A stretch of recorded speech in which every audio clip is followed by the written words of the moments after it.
आखिरकार बैकफुट पर आई योगी सरकार। सपा और शिक्षक संगठनों के विरोध से योगी पस्त।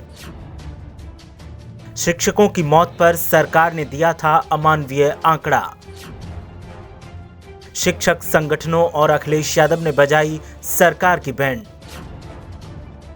चौतरफा घिरे योगी अब कर रहे हैं डैमेज कंट्रोल की कोशिश। सरकार के आंकड़ों से हुई थी हर तरफ योगी की फजीहत। योगी की एडवाइजरी टीम ने जमकर कराई थी सरकार की किरकिरी। एक तरफ तो उत्तर प्रदेश त्राहिमाम कर रहा है, तो दूसरी तरफ सरकार मरहम लगाने के बजाय अपने खजाने पर आंच न आए इसलिए अमानवीय आंकड़े पेश कर रही है। कोरोना की दूसरी लहर को रोकने में असफल योगी सरकार की फजीहत उसी के फैसले करवा रहे हैं और अब एक और फैसला सरकार के गले की फांस बनता जा रहा है, तो सरकार अब बैकफुट पर नजर आ रही है। आपको याद ही होगा कि पंचायत चुनाव में ड्यूटी करने वाले शिक्षकों और कर्मचारियों की कोरोना से मौत के बाद हाई कोर्ट तक ने संज्ञान लिया और सरकार को जमकर खरी खोटी सुनाई। हालात ये बने कि 1 करोड़ रुपए मुआवजा और परिवार के एक सदस्य को सरकारी नौकरी देने का फैसला सामने आया।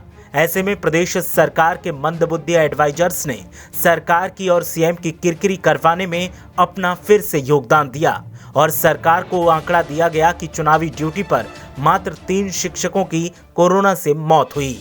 जिसके बाद योगी सरकार की समाजवादी पार्टी ने तो जमकर खिल्ली उड़ाई ही, साथ ही विरोध भी किया और शिक्षक संगठनों ने भी सरकार के आंकड़े की धज्जियां उड़ा दी और असल आंकड़ा सामने रखते हुए बताया कि पंचायत चुनाव में ड्यूटी करने वाले 1621 शिक्षकों, शिक्षा मित्रों और अन्य विभागीय कर्मियों की कोरोना से मौत हुई है।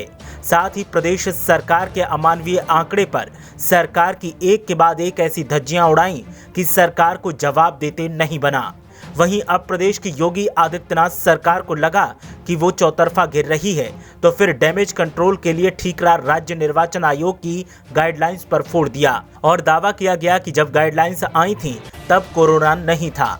लेकिन सरकार का ये तर्क भी कुतर्क से कम नहीं लगता, क्योंकि कोरोना कब से हिंदुस्तान और यूपी में कहर बरपा रहा है इसकी हकीकत को हर कोई जानता है।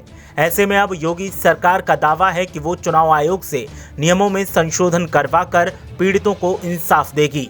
लेकिन सरकार के इस दावे पर भी सवाल उठ रहे हैं कि हर बार खुद को बुद्धिमत्ता का सर्टिफिकेट देने वाले योगी आदित्यनाथ कोरोना की दूसरी लहर में गच्चा कैसे खा जाते हैं और फिर अपने ही फैसले को बदलने के लिए मजबूर हो जाते हैं। बकौल सीएम योगी, चुनाव ड्यूटी के दौरान हर मौत दुखद है और राज्य सरकार की संवेदनाएं प्रत्येक कर्मचारी और उसके परिजनों के साथ हैं।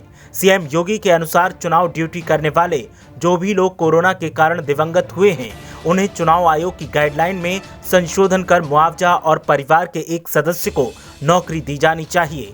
आपको बता दें कि पंचायत चुनाव में शिक्षकों की मौत को लेकर सरकार और शिक्षक संगठनों की तरफ से अलग अलग आंकड़े जारी किए गए हैं।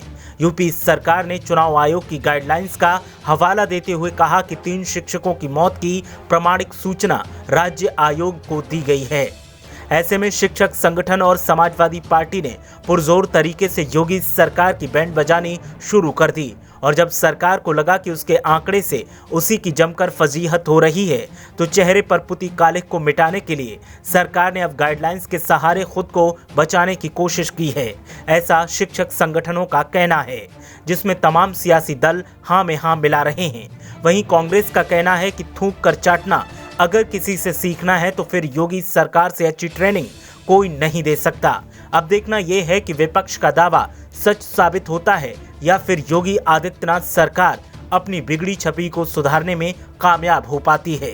ब्यूरो रिपोर्ट, मीडिया हलचल।